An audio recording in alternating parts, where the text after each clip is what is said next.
as I worked at Facebook, I traveled around the world. I got to meet a lot of great people. I had a pretty good career at the point, and then, financially more stable.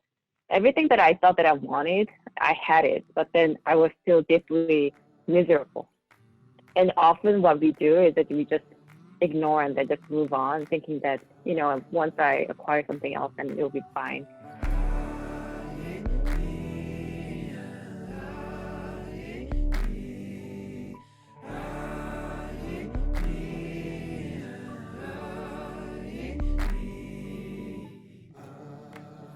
This is the Beware How show. Mystic philosophy made practical. I'm Bob, speaking weekly with Scott and Ryan. We're three conscious creatives and formerly closeted mystics trying to unpack the inaccessible. According to the mystics, the truth cannot be spoken, but we'll try to talk about it anyway. Hi, I'm Bob, and this is the Beware How show. Mystic philosophy made practical. Speaking with Scott, and actually Ryan is out today. So co-host number 3 is Melina Kyriaki, a mindful collaborator. She is a fellow Facebooker with me and a meditation teacher. Melina's been behind the scenes on Beware How since the beginning, so I'm real glad to have her in front of the camera, although these are audio only now, so that's just a symbolic term. Hi Melina, welcome. Hey guys, I'm super excited to be here. Thanks for having me. Totally. We're glad to have you, and you're not the guest, though. So we'll keep moving. That wasn't very graceful, but I'm just gonna go with it. All good. Today is Sunday, July 26th, and our guest today is Miroo Kim. Hi, Miroo. Thank you for joining us. Hi, Bob, Scott, and Melina. Thank you for having me. Very good to spend time Sunday morning with you. We're so excited. There's so much to cover in researching your just extensive work background and, also kind of how we know you. So I'm going to read your impressive bio and then we'll jump right in. Sounds good. Miroo is a seasoned technology professional. She was born and grew up in South Korea, graduating with bachelor's degrees in English literature and political science from Ewha Women's University in Seoul in 2002. She has an MBA from Northwestern's Kellogg School of Management and a study abroad MBA from the University of Cape Town. Miroo has worked at Microsoft, Apple, and Facebook, totaling over 15 years in big tech. I met Miroo thanks to our collaboration within Facebook's Mindfulness Club. She's based in San Francisco and I'm in Austin. She's been our unofficial leader for several years now. We should probably make it official. Miroo has several mindfully related certificates. She has a yoga teacher training certification, as well as Search Inside Yourself, Leadership Institute, and most recently Compassion Cultivation from the Center for Compassion and Altruism Research and Education from Stanford University. So I want to jump into all of that. There's obviously a lot to cover with you, but also you're one of my favorite meditation teachers. And Melina and I talked about this. We would love to have you start us out with a short sit, like 2 minutes. Sounds good. Okay. Yes. So if you have a posture that you prefer that makes you feel comfortable, you're alert. So I always say upright, but not too upright. In your posture, let us take one deep breath together, and then as you exhale, let us drop in into our body with the gravity. You breathe in. Breathe out.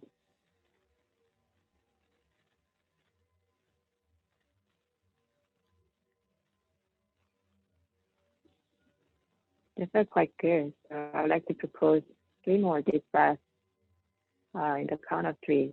So you're going to break down the breath, each inhale and exhale, in 3 parts. Inhale, 3, 2, 1. Hold on the top of the breath.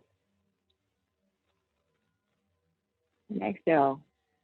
3, 2, 1. Hold on the bottom of the breath. Inhale. 3, 2, 1. Feel the space that's created inside of your body. And exhale. 3, 2, 1. Feel the space outside of your body.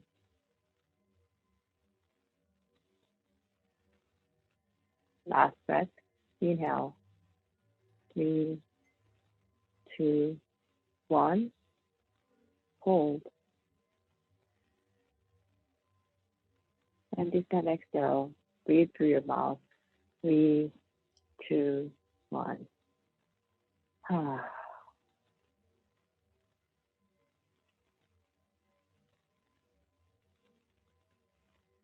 Now, in your natural rhythm of breathing,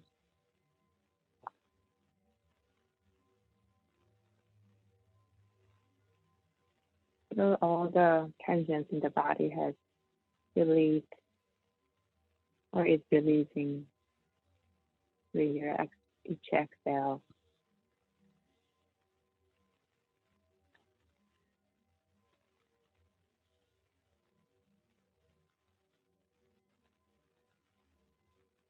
As we close this short intro meditation,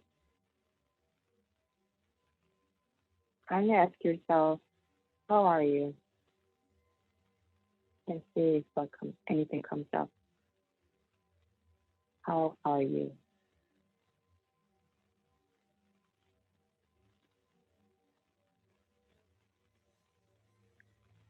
And when you're ready, you can slowly open your eyes, bring your attention back to the room.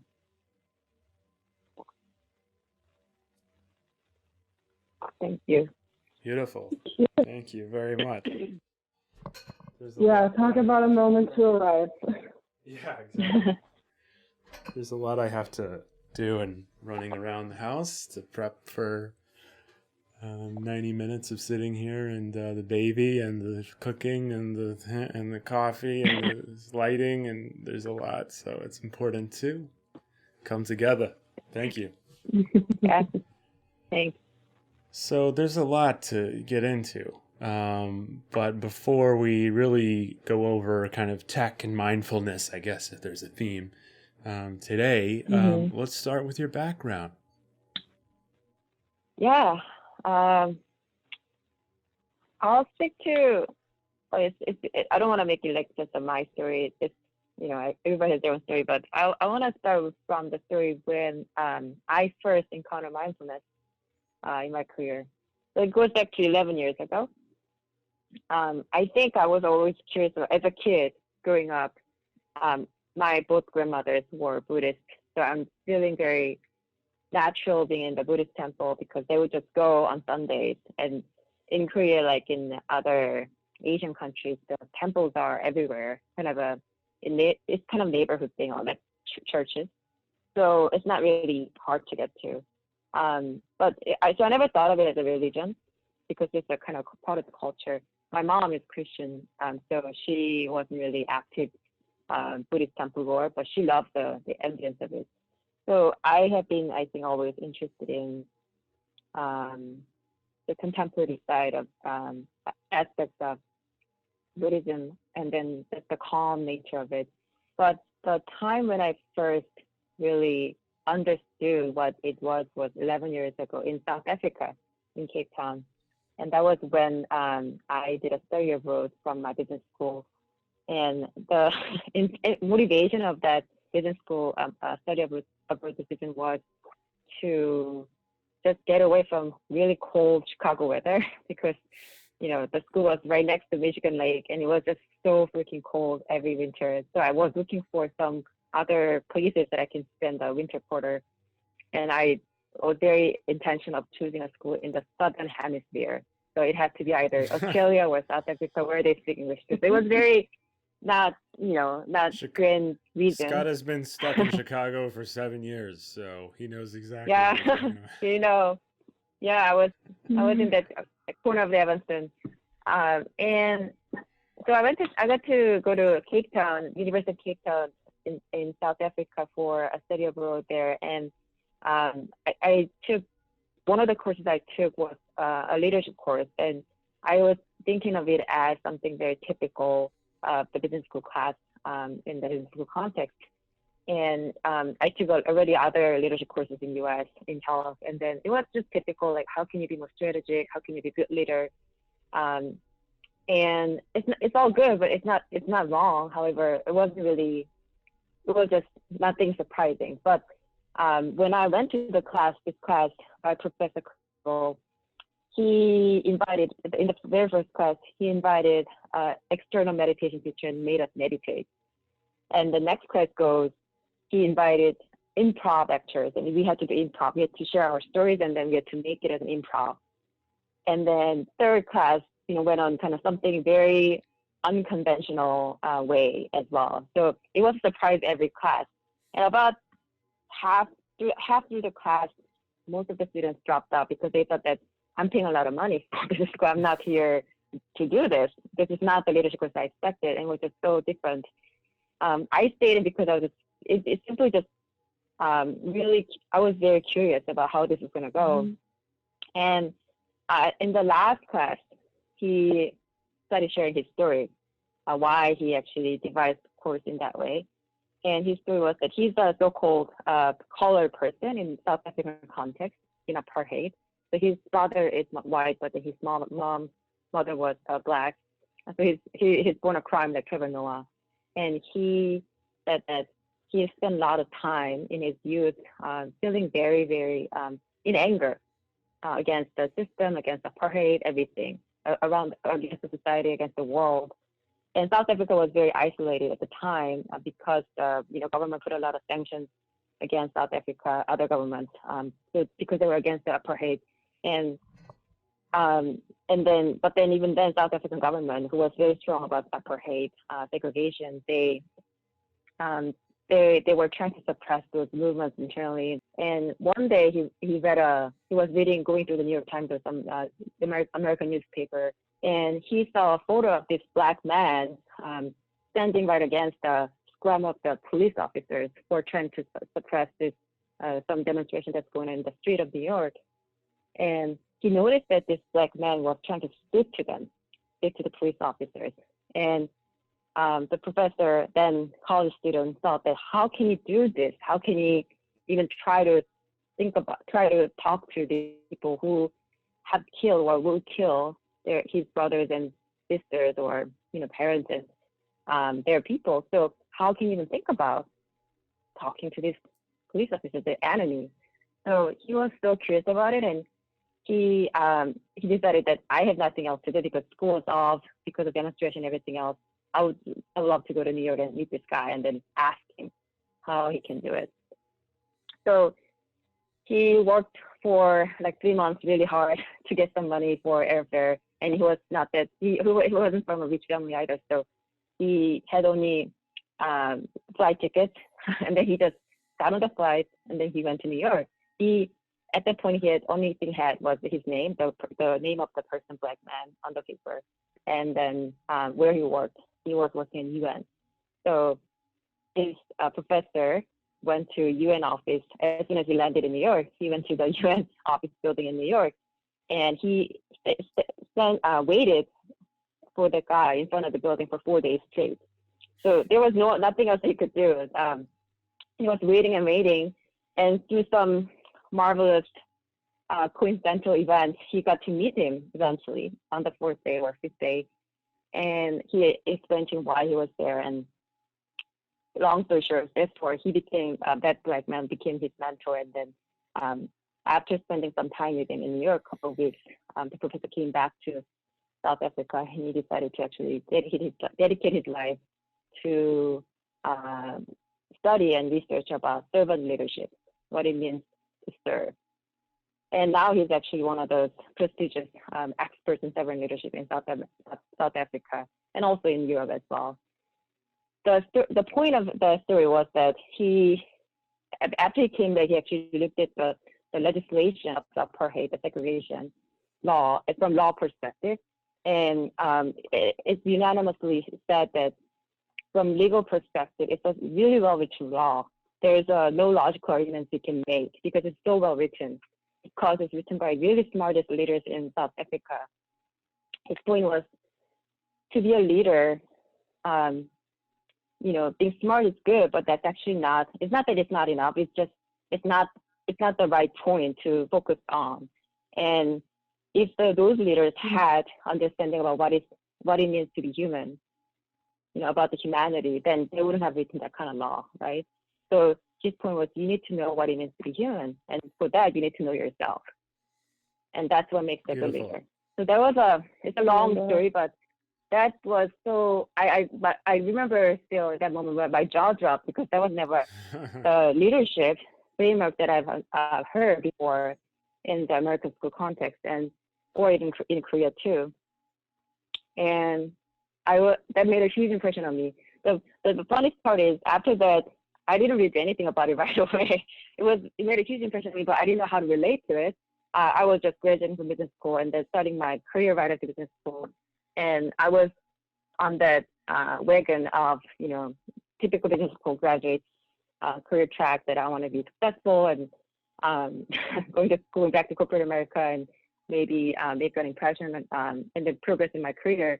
That was kind of how I went right after, in a funny way. And then, so I was kind of that way for a while. So I did a product marketing in Microsoft, and then I went back to Apple, so I worked there too again. But then around 2013, when I actually joined Facebook, that's when I started being more serious about how can I really connect to the mindfulness to, first of all, alleviate my own suffering. So everybody has those moments of suffering. So I wanted to find a way to navigate it better, this tumultuous emotional life. And that led me to more serious yoga. I remember that week that I spent in Austin for the Wanderlust Yoga Festival, and I got to meet a lot of like-minded people. That led me to going back to the meditation more. And as I spent more time at Facebook for the last 7 years, I realized, okay, I feel good internally, but we spend so much time at work, and that was just the fact. Just because I feel calm in my inner world doesn't mean that actually that I can actually live in and show up in the way I want, because the surrounding environment was not necessarily set up that way. And also, in other words, if other people are suffering, my suffering will not end either too. It's kind of connected. As a result of this, I got more involved in the mindfulness in Facebook about 2017, and then since then it's the rest of the history. And here we are. Here we are. I would love to go into the initiatives too with you as we go, but it's kind of funny with your own characteristic humility and modesty that your explanation about a background was about 65% this other professor who inspired you. It just kind of sums up your character pretty well. But you write beautifully about that experience. You have a really terrific presence on Medium, and there are several great articles that you've written, and this one's called The Tree of Mindfulness, which I really enjoyed, and Melina and I were talking about it earlier about your experience at the Cape Town MBA program. And it's really, like, it's funny too, because the emphasis in that program of, like, how to generate more revenue, and like how to be productive, get productive employees, and like hit your sales goals. And then it's just like, what are we doing? Like tasting raisins and like examining the sensation, which is kind of that raisin thing I keep seeing in other mindfulness programs. That's kind of like this formula for mindful eating. And but I love that he had an influence on you.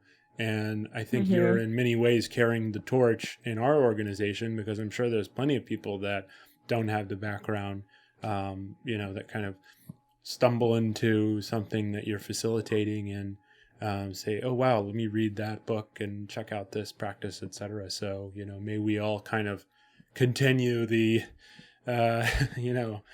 momentum of sharing this really useful information around contemplative practices. Yeah, you put it really well. I think one thing that I would add is, these days I used to think that work and life is different, that they're separate, and I could keep the boundaries, but it's impossible.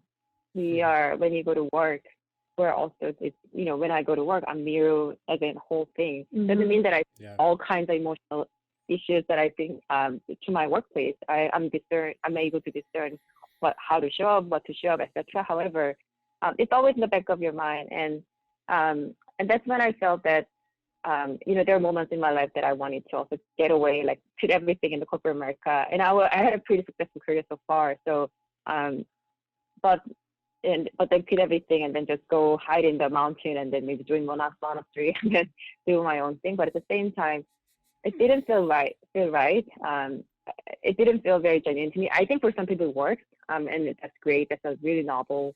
But everybody has their own way of showing up, at least in the context of mindfulness. And I love this term that's coined by Diane Winston. She is a friend of my teacher. She said ordinary bodhisattva. So she thinks that it's really important to also acknowledge them or being who are ordinary, but they are also doing the work of bodhisattva. So that's I guess that's what I'm kind of aiming to be. I love that phrase. I've never heard that before. Ordinary bodhisattva. Can you provide context for listeners on bodhisattva? Bodhisattva are the people who are working or end up being to alleviate the suffering in the world, and in the context of, I mean, I don't want to go too much into the depth of the Buddhism, but in the context of Buddhism, they are, Buddha was a great bodhisattva, right? He came to the world he left everything that he actually could enjoy as a prince and a king, and he just came to the world to share and then alleviate the suffering of the others that are circling around this, getting old, getting sick, and then dying. So, and he saw that that's a common thing. So he's a, quintessential symbol of Bodhisattva. And then there are many others in the Buddhist.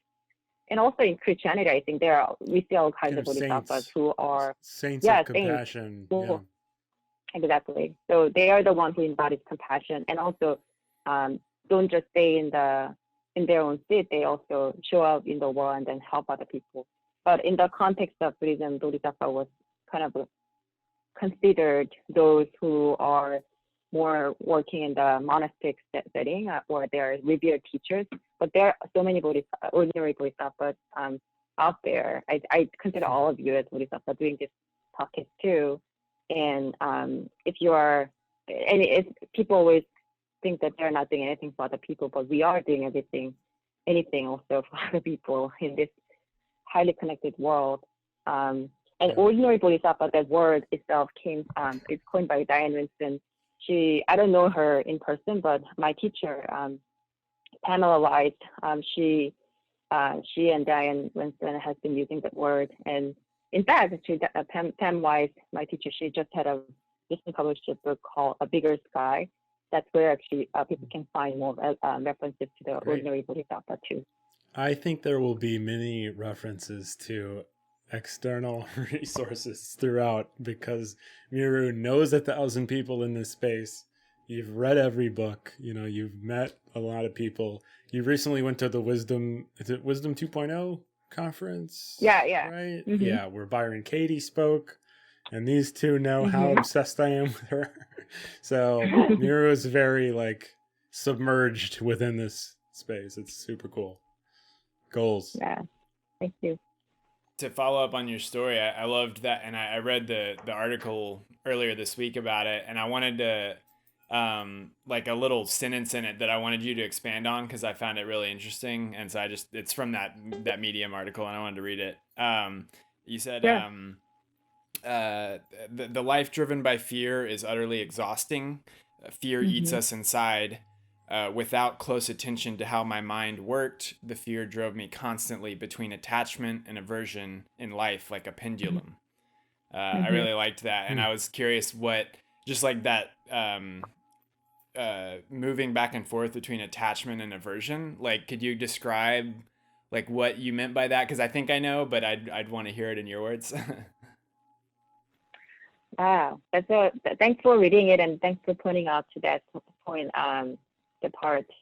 It's a really, I think you dropped the like very essential question of life. Right. How we are. Perfect. Here we are. Yeah. So I'll stick to my own experience. And the reason that I think that I also love that point about that awareness of that point that we're always like going in pendulum if you are driven by fear. And because of my personal experience, when I think I didn't know that until I went to business school, but then after I graduated from business school and then working in the corporate world again 3-4 years, so that was about the time, the 2012 2013, and I realized it's not that I realized, but there was always this question, where is this all leading to? And so that was a meaning question. But at the same time, as I worked at Facebook, I traveled around the world. I got to meet a lot of great people. I had a pretty good career at the point, and then financially more stable. Everything that I thought that I wanted, I had it, but then I was still deeply miserable. And I think a lot of people have that point, and often what we do is that we just ignore and then just move on, thinking that once I acquire something else, then it'll be fine. So it's kind of a driving towards more attachment to the whatever goal, so to speak, goal that we are told that we need, and that's all fine. It's also kind of way of being, and to a certain degree, we need it for survival too. However, when I around 2013, when I realized I'm just utterly miserable, and I did have a case of depression out of it, and anxiety as well, and I felt very lame because look, there are people who are dying because they don't have food, and then I'm here like having all this, and I'm still very miserable. This is so lame. So I was blaming. That's also not the right way to be. Right. And I remember this night when I kind of basically broke down, and then later in 23 years after that, 2016 or so, I was in this, I've done many silent meditations, and in one retreat on the 3rd or 4th night in that meditation, I realized how much fear I was living in 3 years ago, like when I broke down that night. And to be honest, it wasn't really a pleasant experience to realize that how much fear that I was living in. And it's not and to be specific, it's not the fear about just one specific thing. It was about fear of kind of showing up with what I really want. Because up to that point, I was living with this idea of what I thought that I wanted, but I actually didn't know what I wanted exactly. So the fear of unknown, that was the main thing. Like, I don't know what I want. And then fear of being completely groundless, because that will be the case forever, right? We don't have anything really solid under our ground. We think that we have like job and whatever status that you have, but that's also fleeting. It's not always constant. And the fear of that, right? Having that uncertainty and groundlessness. So that was really not comfortable. So for a while, I went to the wrong way of how can I feel solid, grounded, etc. But then I realized, later on, with my practice that, it's not really about solving the problem. Like, it's not about fixing the problem to feel more grounded. It's really about just, accepting as is. And so these days, since then, my mantra has been kind of just relax and surrender and then see what happens. But it's a constant iteration of the reminder of myself that, it's okay to be this way. And one thing that I realize is that I always also make a mistake and then go back to that original old format of me, trying to find the ground again, but kind of pulling myself back to that night when I realized the only way possible is just to feel comfortable with this. So there's a lot into it, so I couldn't really stick to the tangible example, but no, beautiful. Yeah. Hear you loud and clear. I mean, and I think too, what it sounds like you're describing a little bit is, attachment and aversion, somewhere in the middle is acceptance of the way things are. And that's, Buddhism really at its core, there's the middle way and kind of this just appreciation for, reality as it is and kind of accepting the transitory and also your own sense of self-awareness about your own fears is key, right? Because as you notice them, they kind of dispel their influence on you, incrementally over time. Every time you make that discovery and make that self-discovery, and then, it's a work in progress. And I want to talk about that later a little bit about kind of always work in progress. Avoiding hyperbole and work in progress. But yeah, no, great. And thanks for asking, Scott. That's a great question. Yeah, that was a great question. Yeah, thanks for the answer. This sounds very surface level, coming back to this after where we've been already, which was I had on there if you wanted to just mention a couple of highlights at Microsoft, Apple, Facebook, or like the differences between. It might be interesting because most people have not worked at one, let alone these companies. Yeah, and it's also good backup because I didn't follow up to well, my you worked on some iPhones I didn't really talk about and some product stuff, and it doesn't, it's super impressive to the business world, but we're contemplatives and we want to get to the nature of reality, but feel free to share some experience stuff too. Sure, of course.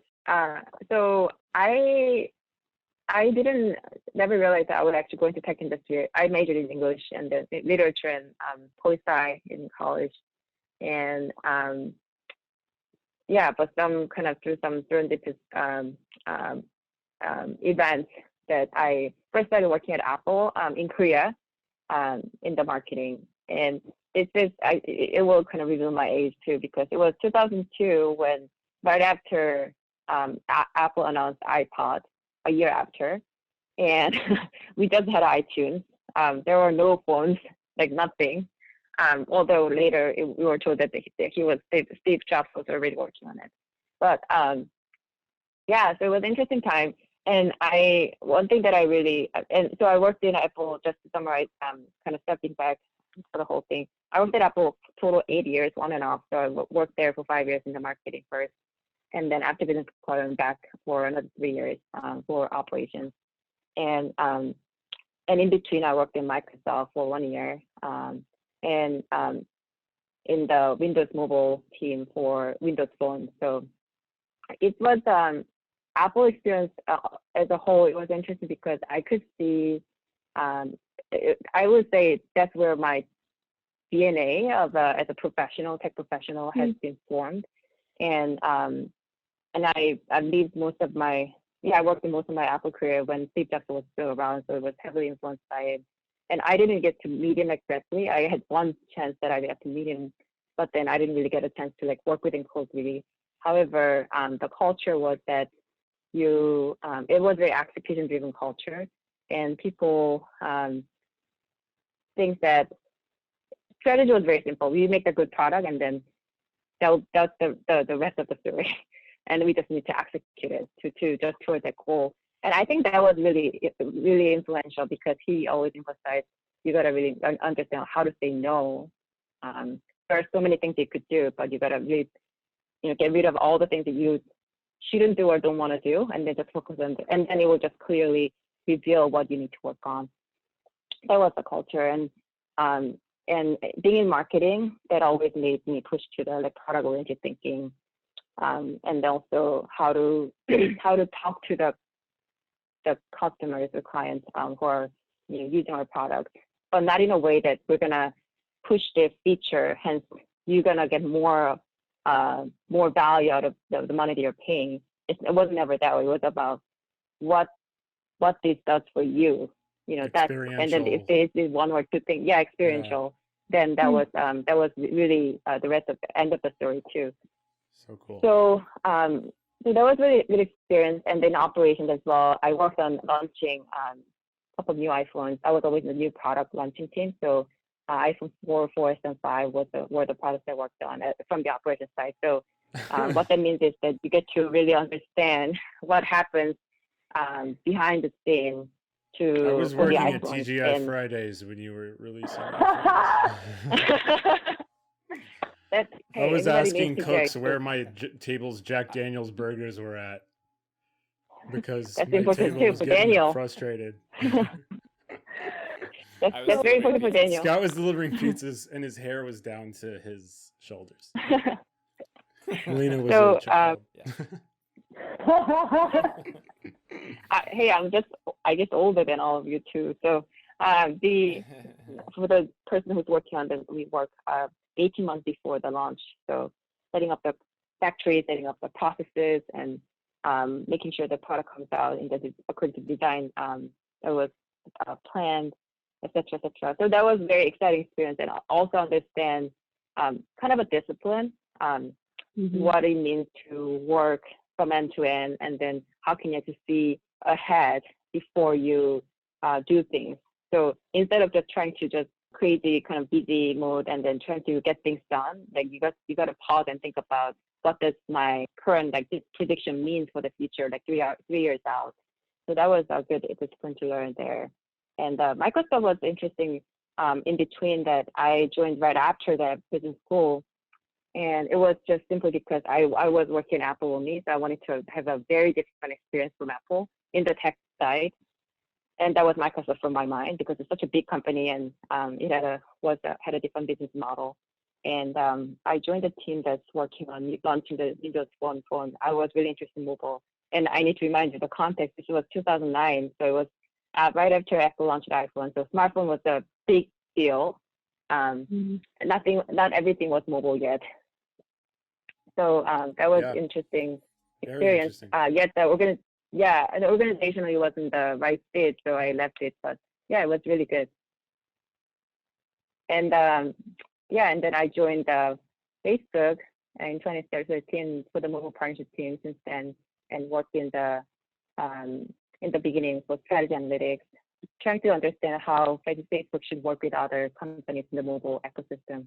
And that's been kind of my journey at Facebook. We made a pretty, that's a crazy grand and short summary for decades of experience too, again. But I know we went mobile, I say we, Facebook, where 3 of us work. Leah and Miroo are all Facebook coworkers, and Scott uses Facebook, so I don't know. Yeah. I'm looking at 4 of us, so I'd say that's how I'm thinking this. Miroo, Facebook went mobile kind of somewhat famously a few years ago without really knowing, or, I guess Mark Zuckerberg kind of made a gamble, so to speak. Maybe looking back, it was more predictable than it was billed as, but it was kind of like, we invested all this resources into the mobile app and the Facebook, mobile experience on cell, and a few years ago, and it did really well. Obviously, it's a huge reason why it's used by over 2.2 billion users worldwide every month. And as someone with as extensive a mobile cell background as you, I mean, were you in some of those strategy decisions? Or, I mean, obviously you probably weren't at lunch with Mark, but I'm sure you influenced those teams and brought research and surfaced things like that. Were you a part of the mobilization of Facebook, I guess? When I first joined, it was Facebook was an interesting spot because it was 2012 when you announced mobile first, and until that, even after that, it was the company was really ready to actually go mobile, meaning that we weren't really thinking about, for example, whether we should continue to invest in the Windows Phone platform in the future or not. And still, the internal users, for the Facebook users, it was highly skewed toward the iPhone users. So there were not many users on Android yet.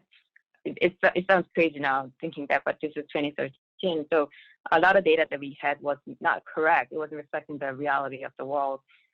So yeah, what I worked on was working with the core product teams such as Facebook for Android or Facebook for iOS, for the Instagram team, not Instagram at the time, but later when the Instagram joined or WhatsApp team, when they joined, that how they could actually be really integrated with the mobile better. So mainly my work was around the data, how the analysis based on the data, and then help the team to decide, engineering teams to decide how they should actually think about the resource planning, how they should think about how big the Android platform would be for Facebook, things like this. So it was earlier decisions, not necessarily all the small decisions that are in the product. And then when I joined the current team now, it's a mobile partnership team that's working with the carriers in the world. And it was really about how can we grow Facebook, but at the same time provide the connectivity to the unconnected part of the world. So it was more about emerging markets where they suffer from not having enough connectivity. Facebook Lite. Yeah, Facebook Lite, and then some small other version of the Facebook that's optimized for those markets. Yeah. Mobile browser. Super cool. Thanks for that. We're not a product podcast, so we'll get back into mystic traditions now, but I just had to hear more about your experience from a product standpoint. And really the main thing I wanted to say was, and I'm sure my co-host will have things to add too about this, which is, you kind of, before you found mindfulness, burnout, frustration, fear, anxiety, and they're not dissipated entirely, right? Again, work in progress, but speak to kind of that aspect of the before and after. I mean, how we like to talk about in the Austin Club that Melina and I co-run. We talk about all the time how this is the corporate environment specifically, but really any job that's as busy is such a ripe environment for this kind of practice. And the question that we laugh about is like, how do people do our job without mindfulness and like having meditation in the morning and like, sometimes regular practice. Yeah. Well, like literally Melina will be like, okay, I'm going to sit for a second, AE meditation. Like I need to meditate in between these meetings in order to regain my sense of clarity and focus and et cetera. So. Which I also think, just to throw in there, is why I feel like it's so impressive what your professional and corporate life and journey has led you to, and how it's married with, your mindfulness aspect. And it's just really cool. So I would also love to just hear more kind of to Bob's point, because I think even listeners are wondering the same thing. Yeah. So personally, I'll just stick to in two ways: the person, how it helped, and then also how it's exposing more problems that I could see, and in a good way. So, I personally got a huge help of how to kind of keep the balance between when I had the notion that work and life are two different things. I could keep the boundary, and then when I had the notion and this practice, starting from yoga and then with the meditation, it really helped me to keep pulling me back to where I should be, as in my mind state. And just very tangible example, I had to actively stay the therapist for many years, and then and I actually was delving into the mindfulness more seriously during the time too, at the same time, and my therapist encouraged it as well. So personally, I got a huge help from it, and because now I don't see the therapist anymore at the moment, but it feels like I grew a muscle of how can I to make myself feel more grounded in the way that's more sustainable and also self-sustainable as well. Yeah, and so I think there are so many examples I can share about how it shows up in my work, that when I lead meetings or when I'm in conversation with someone else for some difficult conversations or conflict within some conflict, then this is kind of a speaking to the fear that Scott was pointing to. Like if I was driven out of fear that I want to be right, then I will just stick to the point and try to fix the problem right away, and then just talk about my position, what I think, what I feel. These days, I don't do it as often as I used to. I mean, I'm not saying that I am not doing it 100%. I definitely go into them mode sometimes too, but these days I really pause and then try to listen more, and also always reminding myself everybody's doing their best. I'm doing my best. This person's doing their best too. Even though that person might not know, it doesn't come out when the person is not really being kind or being aggressive. Then even though he or she might not know that he or she is doing their best, they're doing their best as also within the capacity that they have. But then also there are always kind of a real world problems that we have to solve as well, right? You have to get things down, you have to move on. So how can I be compassionate? And the way I understand compassion is really not about being a soft and kind person only. That's kind of a fundamental, the basic of it. But how can you make a decision that's beneficial for both parties based on the intention?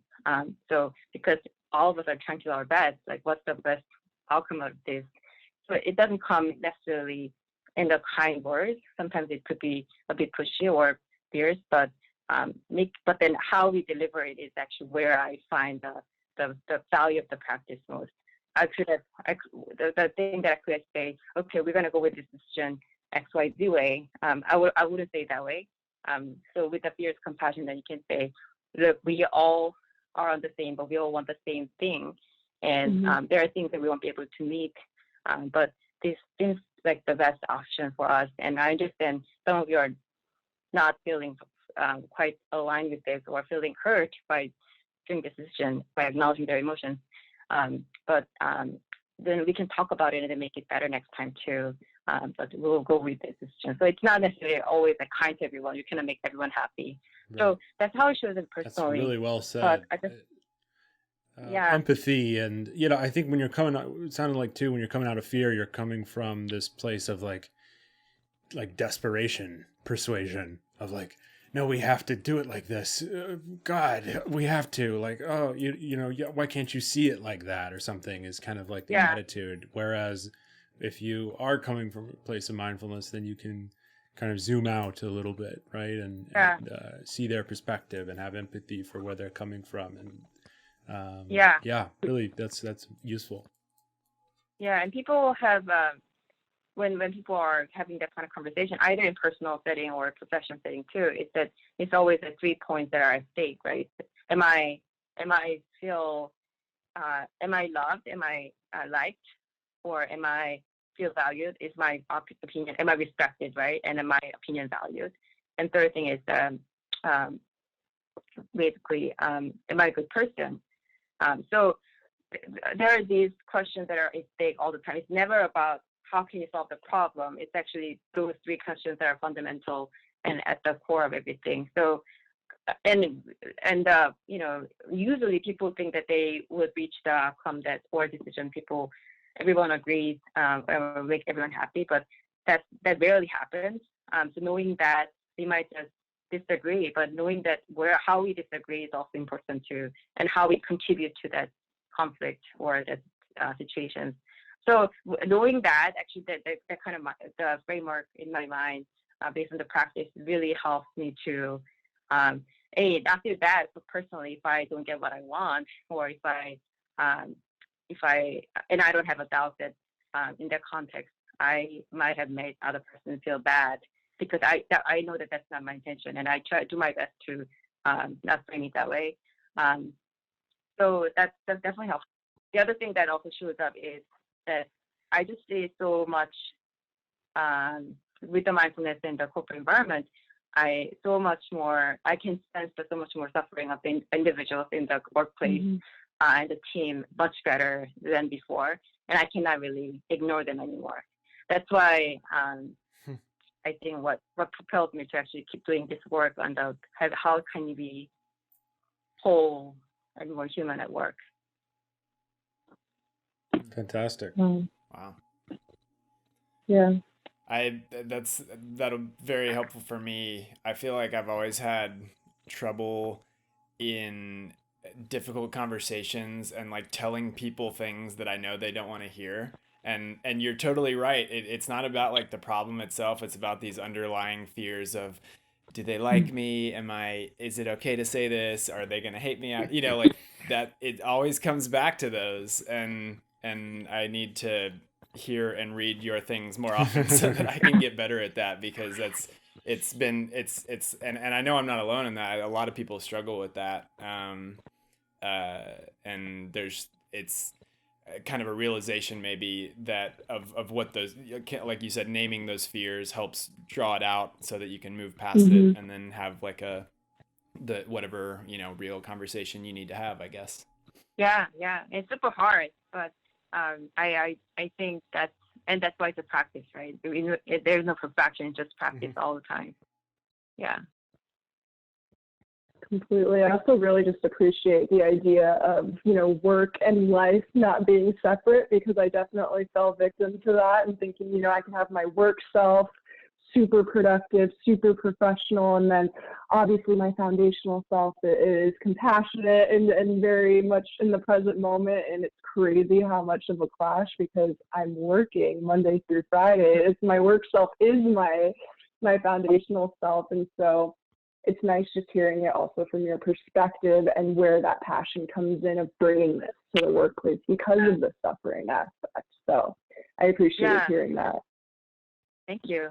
I would like to add one more thing, which is this is what I'm most presently aware of these days, is the internal brutality that we bring at work. And what I mean by that is, I just whenever I notice that meetings at work, for example, that someone is talking about some problem and then some work thing to do, and then he or she would blame themselves.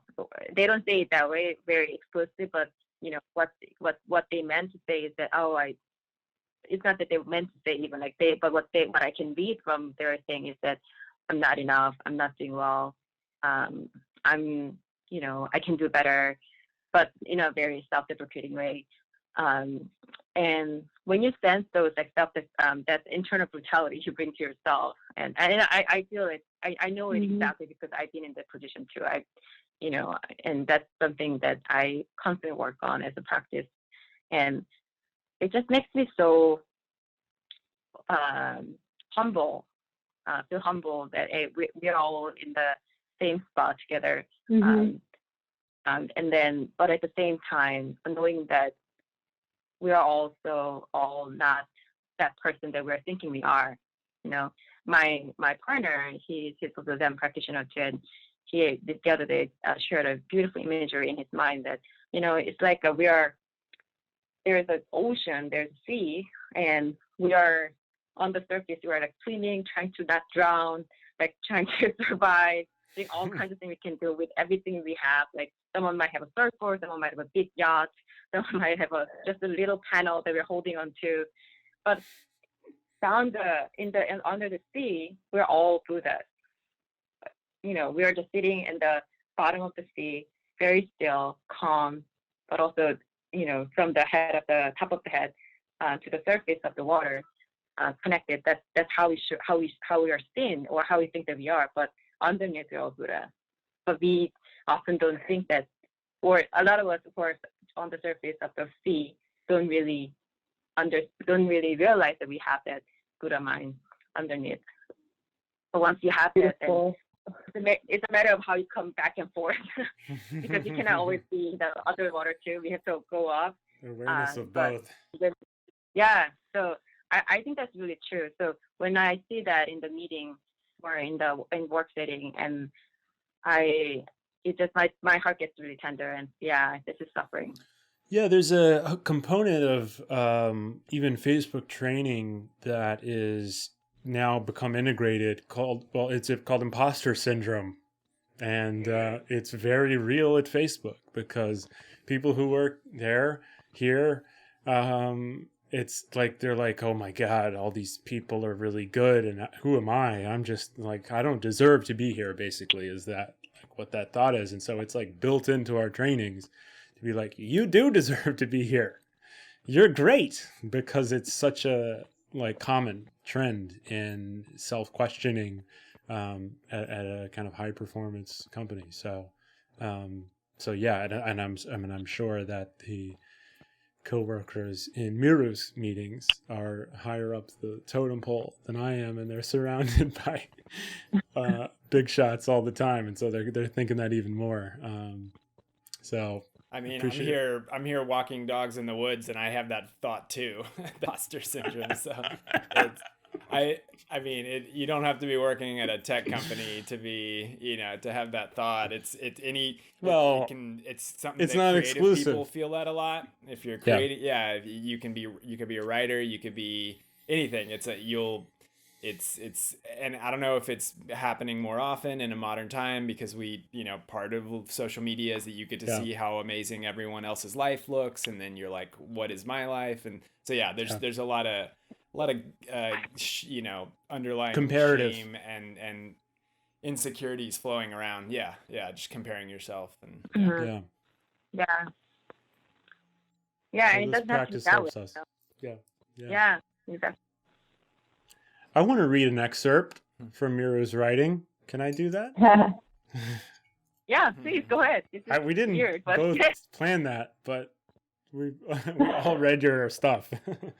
And I love this piece, and it's really good too. I think as we move on through the agenda here, it's a loose agenda, but you wrote a piece called it's kind of like it's almost like your mystic work here on Medium, called Life in Between Birth and Death. Mm-hmm.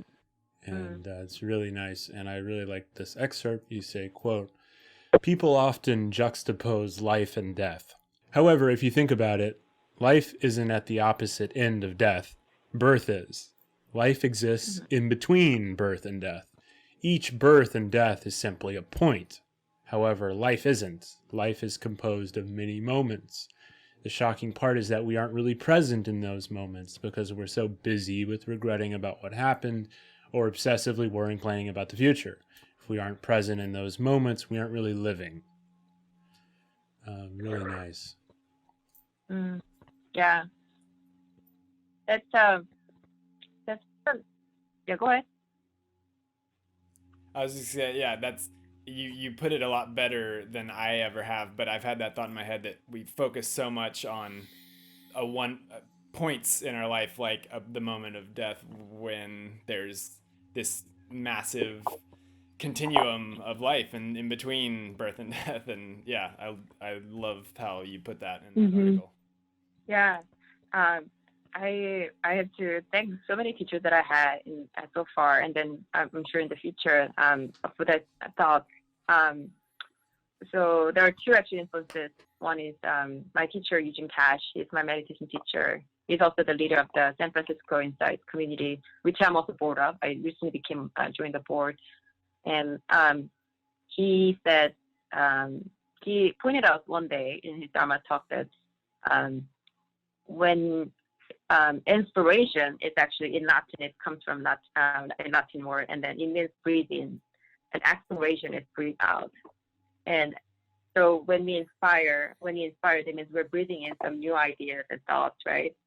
And then when we die, when we expire, that the idea goes out, but also that's not the end. It's always a circular. Like you inspire something else, and then you yourself, and then you expire again.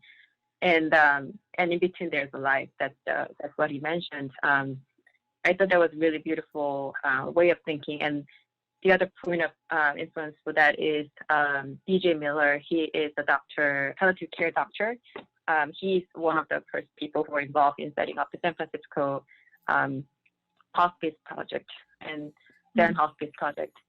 And he, someone asked him, I went to his talk one day. I'm a big fan of him, so I try to go to talk or listen to him as much as possible because he does study death. And he has seen so many deaths. So someone asked him in one interview, so you have seen so many deaths so far. What's the best death? What's the best way to die? And he said, is living well. Don't think about death itself. As you mentioned, Scott, like living well is really dying well, basically. And what living well means is being present. So yeah, I take it really, I think about death a lot, not to be a downer or anything, but not because as you mentioned, Scott, that, death is such an important event and I want to think about how, but it's just, I think of it as a marvelous, like really marvelous point. It's people are so afraid about it, but also people who want to go to, they say people want to go to heaven, they also don't want to die necessarily. So there are so many, it's kind of a very ironic or paradoxical way of attitude toward that. And I think it's because people don't understand what life is exactly. And they always put it in at the other end of the spectrum, but no, it's not. It's actually in between. Yeah. And there's a clinging to like a stubbornness almost to change, right? And impermanence, and or accepting impermanence rather is what I'm trying to say. Is that's really what I think these traditions help me with, at least, is there is a beauty to change and the fleeting nature of form, and I think the base level psychology, human consciousness is like, this is it. This is how I would like everything to stay forever and endlessly, and that ain't not it. It's not going to happen like that. So it's very liberating to get beyond that. Yeah, it's a really good point. I think Pamela described it very beautifully about what it means to, again, going back to the groundlessness. We have such a fear, and then we try to manage it, how to actually think about it. And, it shows up in many different ways of expression, letting go, surrender, or whatnot, however you describe it. And people feel that it's such and it's not just people feel, it's very counterintuitive to feel okay with that. Like there's nothing to hold on. There is a term called paramita in Buddhism, and what it means is actually, in the old Pali word, it means actually going to the other side of the river or the water, but then it's not to go to not achieving to go to the other side. It's actually in between, like how to cross that water. And if you cross the water, it's deep. There's nothing to hold on to. So paramita is a wisdom. It means wisdom, but then basically that's what the wisdom means. There's nothing to hold on to, and how can you be just with that? So that's really, and that's what I think scares most people about the death, because they feel that there's nothing to hold on to, but at the same time, there's nothing to worry about too. You're almost directly quoting this quote I'm about to read by Chogyam Trungpa Rinpoche. It says, "The bad news is you're falling through the air, nothing to hang on to, no parachute. The good news is there's no ground." Yeah, there's wisdom right there. Yeah, that's great. Great. I just have a couple more. One of which is relevant for the Mindfulness Club, and then we have like what is becoming now our formulaic final question. But I'll jump into the mindfulness marketing one. I'm reading Altered Traits right now. Shout out to Dan Goldman and Richard Davidson.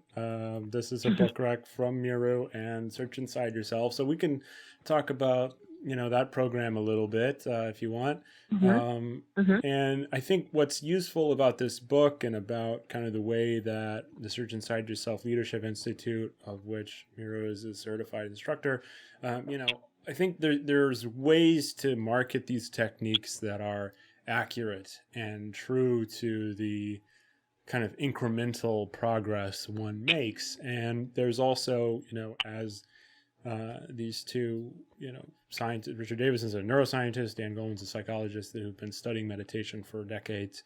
They're kind of calling out the exaggerative marketing aspects to say, hey, like this stuff has blown up over the last really 10 years.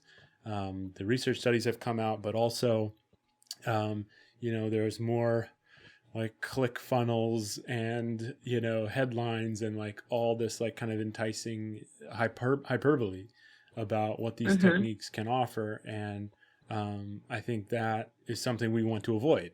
And I really honor particularly your messaging and framework for this kind of stuff, because you're always kind of packaging it with this disclaimer. Like, it's not the end all be all. Like and it has transformed your life. I mean, and it has transformed our lives. And like, I think, you know, it's easy to jump into that aspect, to really, you know, talk about that, but that's also not very mindful. You know, it's, you kind of, there's a presence capacity to even explaining it or communicating information about these practices, to not oversell, and to kind of come into sharing that information from a grounded point of view. Like, yeah, it's incremental, it takes time, etc. But it is transformative. So jump in on that. I don't have a question. Yeah. I'm just bringing that up, I guess. Yeah, it's a very rich area, and I think in the long run, so there are a lot of arguments these days. I think there was many arguments, especially in the last couple of years, about mindfulness. It's such an overhyped word these days in the concept, and people can have, even within the mindfulness domain, that people can have very different reactions to it. The practitioners I've heard from a Zen monk saying this is such a bad influence on the mindfulness, like the practice itself, that kind of opinion too. Well, I mean, however it helps, and it's all good, that kind of response too. So I'm not siding with one particular thing, but my perspective is that if you think about why we're talking a lot about it, I don't think it's a fad, to be honest. This has been going on for the last 10 years or so. And that especially in the last 40 years, when we started having the more understanding about the mindfulness on the brain, actually in the last 20 years, because of the fMRI, the brain imaging technology has gotten so much better in the last 20 years. We are now starting to understand about what it does in our brain, because we didn't just have any data point or any clue. So how I think about it is that people are, I think the last frontier of as a technologist point of view, the last frontier of technology is really the intelligence. And that's why there's a lot of interest in the artificial intelligence, right? But at the same time, what does intelligence mean? And the very narrow view has been that it's the brain, it's the intellectual side of it. And then how can you actually replicate it in the computer program and the code? That's what artificial intelligence is. But what they're missing, and then this is where we are actually opening to understand more and more, is that the emotional intelligence and the body intelligence too. There are many neurons in our gut and in our heart too. Like in our gut, there are about 100 million neurons. In our heart, there are about 40 million neurons too. So they always interact with each other with the brain. And brain cannot actually function or make a right decision without the help of these other neurons in the body, or the body intelligence too. So I think it's a good sign that the fact that we're even having this argument is overhyped or hyped, because it does show the interest to understand what it means to be intelligent. And it's not about this brain only, it's about the whole thing. And I think that further up, that question leads to what it means to be human too, and what it means to be a being in this world. So so in the kind of big perspective, I think of it as a good sign that we're even talking about this nowadays. And there are many sort of smaller streams of thought and research areas, etc. And in the context of the corporate environment, I'm being very conscious of not just pushing it through as a productivity booster. Yeah. And it does that, but that's just a byproduct of it. But also, so what I'm trying to do these days is more of a kind of a showing different ways of being mindful, because like my teacher says, Eugene or Pam, they always say, don't try to bring mindfulness to work, bring work to mindfulness. And to think of it the other way. Nice. And yeah, bring the life to mindfulness, not the other way. And it's possible. And there are many ways of doing it that bring the life into mindfulness. So what I'm testing now, as you know, Bob and Lena, is that at least in Facebook, there are many ways to practice. It doesn't have to be meditation. It could be many different things. And whatever sticks with you, then you can pick it up and then go with it. And I'm 100% certain that one thing will lead to another, and people will get into more and more. And hence that way they can bring their life into mindfulness, not the other way. So that's how I think about it. Very practical. Yeah, that's very useful. I'm so conceptual, and like I'm a comparative religion degree guy, so I'm very like I like to nerd. Yeah, I'm a nerd about comparative religion. Let's be real. I'm like I was like, wait, the Sutta Nipata sounds just like the Gospel of Thomas? It just sounds like Upanishads? Like, this is crazy. Like, why doesn't everyone know this? So maybe that's partially like why I'm so enthusiastic about talking about all this stuff. But there is a practical aspect that's super useful, and yeah. But I want to add to what you said, Bob. That's also important perspective. So people, we have also this is another reminder for us that we think that science is, we are kind of living in the time when the science is the truth, but it's not truth, because science keeps changing.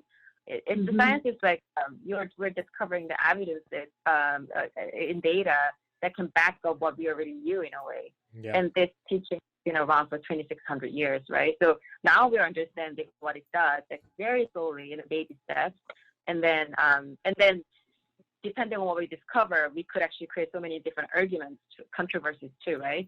But the point is, kind of take this data and every sort of scientific discovery with a grain of salt, that this could change in the future. Who knows?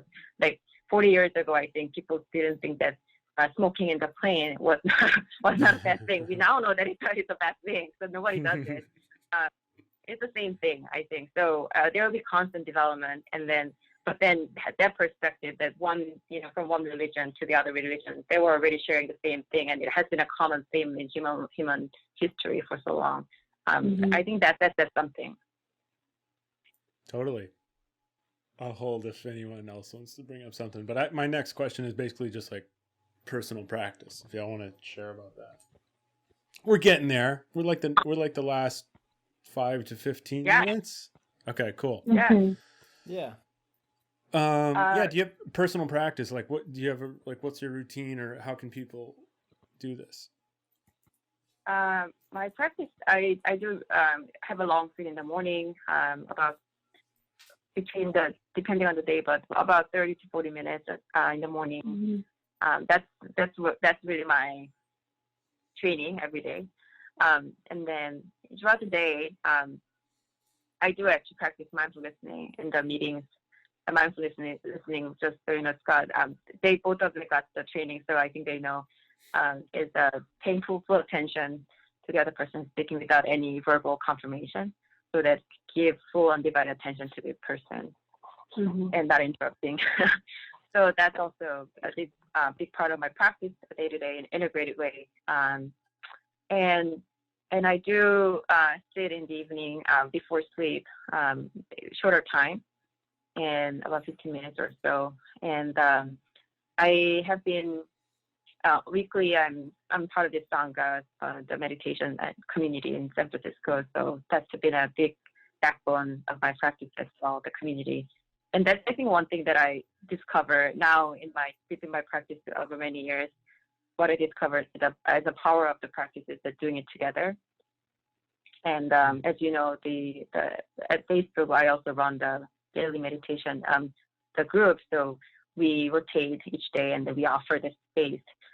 But knowing that we're all in the same thing together and then doing it together, I find huge refuge in there, and the solace too. So that's what I'm trying to cultivate more in my personal practice as well, doing it together in this alone, not alone time. No, I kind of agree more on that aspect. I think there's the personal practice and the daily consistency of training yourself, but then there's a different appreciation and kind of magic of energy you create when you meditate with a group of people or even just one other person. And so I'm thankful you brought that up. Yeah. How do you do that now? Do you do it Zoom right now? meditation or? Yeah, so the virtually. And it's interesting too. I've learned a lot too about how to really project the presence through the virtual meeting setup. I thought it was in the beginning was impossible, like to have the same quality, and it's different. I wouldn't say it's impossible. It's just different way of being.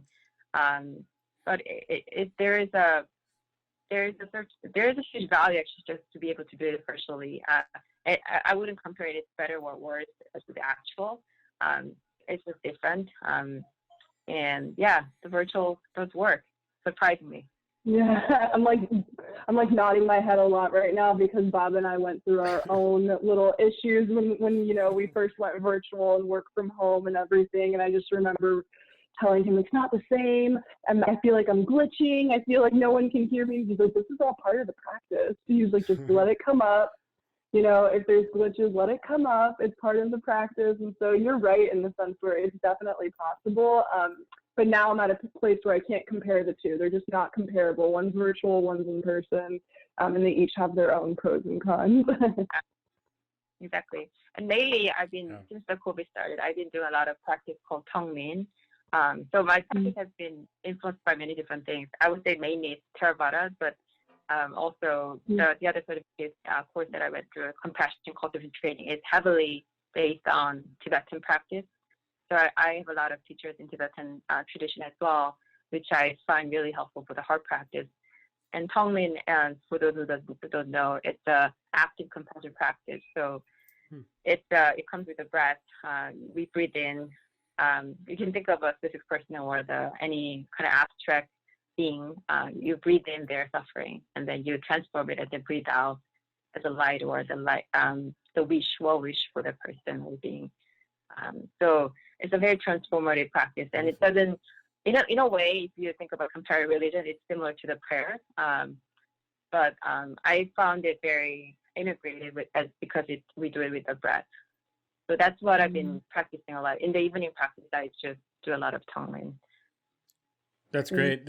Just context, we actually did a decent Buddhism 101 episode a few episodes ago, but it's silly to think we could cover Buddhism in 75 minutes or whatever, but it's, for people who don't know, it's pretty much as diverse as Christianity. Most people in the West are familiar with Christianity having a ton of denominations. Obviously Catholicism, Protestantism has Methodists and Baptists and kind of all this. Well, Buddhism has similar kind of segments and sectarian divisions between Theravada. Primarily it's Theravada, Mahayana, and Vajrayana, which is Tibetan, but there's schools within schools kind of thing. And it's a really rich tradition, and it's worth investigating more fully. Yeah, for sure. So much to learn. I have one, well, maybe this isn't a quick question, actually. Before we get to the last question on book recs, I'm curious with you, and I think we've traversed far enough where I'm comfortable to ask you, this Beware How project is, one of the taglines is mindful, metaphysical, and non-dual. As far as kind of like the research I've been doing over the last, decade or so, I guess, is consists really of those three schools of within spirituality is kind of how I sum it up: mindful, metaphysical, and non-dual. Mindful being, of course, like secular, Buddhist kind of derivative, like Stoic, psychological, mostly just mental secular, right? And that's kind of where the corporate life is and all that. Well, I came into all this stuff really through Yogananda. Paramahamsa Yogananda is very metaphysically minded. He is, his autobiography is fantastical. It's amazing. It's a masterpiece, but it's very it ain't secular. There's a lot of kind of divine miracles that take place and things like that. And that was kind of my way into meditation and spirituality. And then there's this other one really called non-duality. That's not quite mindful. It's not quite metaphysical. There's overlap really between all three of these areas, but non-dual is more, it's sometimes called solipsistic or it's like this world is a dream projection of one mind, and everything is the stimuli of all phenomena is reactive to your own individual consciousness, and it's kind of the trippiest, but they all relate to one another a little bit. And I guess I'm just curious, as a fellow practitioner and friend, what's your take on kind of the metaphysical and non-dual, or do you have any teachers in those divisions that you like, or what do you think about that stuff? Yeah, that's a really big topic, Bob. I don't know if you can actually should we do it for part 2? Well, yeah. come back and answer that. Yeah, if you have a session that you want to invite a bunch of people and talk about that tree, then I would love to participate. I think all my teachers are sticking to points at this point. And the teachers that I directly interact with and the teachers that I got influenced by, all of them, I found the thread in it. But one thing that I realized, especially, is that the connection between those three, like as you become mindful to all things that are happening internally and externally, you get to see that it's really metaphysical. And then, especially when you think about non-duality, then you cannot stop being also kind of paying attention to that metaphysical. So that's how they all kind of come together. And I do. That's why I think I do in my personal practices. I do get more interested in the Tibetan Buddhism and also the Zen practice too, because they are really well. Although there are different traditions, they stick to those 2 points, especially the metaphysicalness and then non-duality so well. And but then also, I'll just make one comment about the quantum physics. I'm a huge fan of quantum physics too. My partner and I read books about quantum physics so much. And last year we read a book called The Order of Time by Carlo Robelli. I think he's the best person who explained the quantum physics in the most layman term very well. He's amazing. And what I'm realizing is that, again, the human intelligence too, like the way we understand about the world has been so limited, and we're just understood. We're at the sort of the tip of this the iceberg, or tip of the big moment where we're just tinkering with this might be the intelligence. We are just kind of throwing the points out, maybe based on our limited understanding, but it's so vast. And then you can see that point, especially as you think about that, this non-duality and the metaphysicalness of the whole thing in the quantum Buddhist perspective too. Because the way we understand the time, space, is just so limited. And also at the same time, it's so exciting, right? Because now we have more ways or framework of thinking, or more different perspectives to understand all this. So I would say, in summary, I'm very excited about all those three, and I know how they're connected. And if you think about that way, if you get to see the life that way, so through that lens of those 3 points, then that's also when, and in a practical term, one day you might have certain arguments with someone else, and it doesn't mean that those arguments are not meaningful. Like everything has its own meaning, but you can also see that from that sort of a grand scheme of everything, right? Oh yeah, this is it's happening, and I'm participating in it in this way, and I don't know how it's going to influence the next whatever, but it's happening. You get to just really observe it. Yeah. It all lightens up a little bit when you can see the magnitude, or at least take a glimpse theoretically at it all. Yeah, absolutely. Well, I'm glad that you're open to the other paths. I mean, frankly I didn't expect you to shut them all down. I don't know. I wasn't expecting you to be like, oh no, that's some BS. Like, I don't know. They really are related, and like particularly Zen. Even Zen isn't necessarily theistic, whereas like non-duality is typically theistic in that, like in Advaita Vedanta, kind of God is, or the one is, and nothing else is. It's kind of inherently theistic, whereas Zen is like Bodhidharma, who is kind of the founder a bunch of centuries ago, he says stuff that's like, all phenomena are unreal. I mean, the Zen tradition is right there within non-duality. And I think to your point, it's like, as you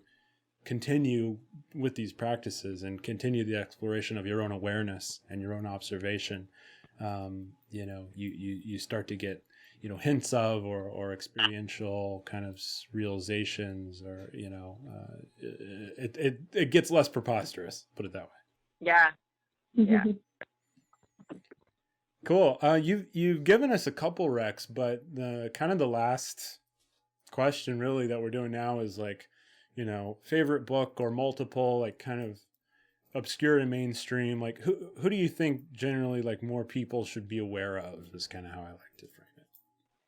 I actually have I was thinking about this last night, who I would like to recommend,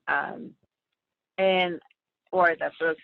So my teachers, so I want to actually recommend two books of my teacher. Please.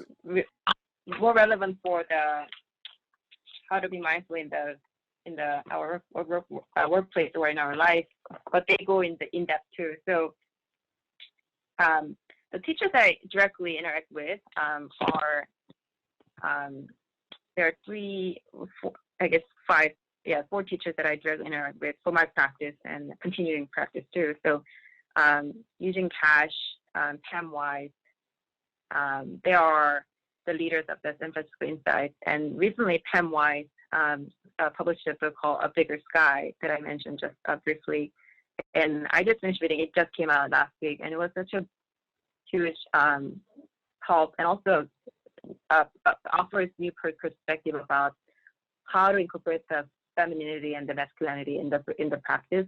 And it's not gender based, so it's not that male female thing. We all, Bob, your health will have a feminine aspect. I'm sure that you have a feminine aspect too. So we all have those. I have a masculine aspect as well. So how can you bring that and bring the balance between those two? So and she does it in a very personal way. It's a very personal story too. So I highly recommend that book and she has a huge experience in the bringing mindfulness to corporate America as well. And she has gone through many trial and errors, and she has some success. She has seen some failure too. So she's a great resource for that area as well. And the other teacher so they are my Theravada teachers. And Pam actually has been she's the only non-ordained Zen priest. I guess you cannot call her priest, but she's not ordained, but she got the Dharma transmission in the Soto Zen. So she's the only lay person who practices Soto and then gets to share the Zen practice with other people, but as a non-priest in that tradition. So she brings a deep, rich Zen and Theravada experiences. The other teacher is from my Tibetan side, Leah Weiss, Professor Leah Weiss. So she teaches at Stanford Business School, actually. She's really big about bringing mindfulness to work, especially around the resilience. And this is not a recent book, but I got to reread her book again. It's called How We Work. And it sounds boring, but actually I recommend this one to people who are not really deeply in the practice, yet they want to understand how they can be mindful at work. So she extends a lot of depth in the breath, and it's really great work. So I recommend that one too. And if there's so many, but I do recommend that Carlo by Carlo Rovelli, The Order of Time. It just opened my eyes so much. And there's Scott's so many big on time, so that's a great rec for him. I know he's nodding. I love that stuff. Yeah. It will be right up in your belt. That'll be great. So that there are so many things these days. So thanks to technology, you got to access so many different things like podcasts and lectures, etc. I have a huge trust that one thing will lead to another. So yes, I would recommend this too. Thank you so much. We will link them out, These are great. and we will also read them ourselves. Those sound really great. And thanks so much for coming. Thank you. I want to just, at the last word, I mentioned about the doing it together, but yeah, in the circle, I think of you, Bob and Elena, about you put your hands on the ring of the circle at Facebook too. So I'm really grateful for your work, and also Scott creating this podcast all together. So thank you for having me. Thank you so much. Yeah. We're very grateful for all of your work, for you coming today, obviously, but you do incredible work at a really big company that affects the world, and so we're kind of trying to, all of us together in our own humble way contribute to fuller sense of awareness and empathy and compassion, all those things that we talked about today. So thank you so much. We're indebted for your hard work greatly. Thank you. Thank you It's so really nice much. to meet you, Miroo. Nice to meet Come you. back again. Come back and join us. Thank you. Yeah. Part 2. Part 2, it's coming. Bye. Thank you, Bye. guys. Thank you. Bye.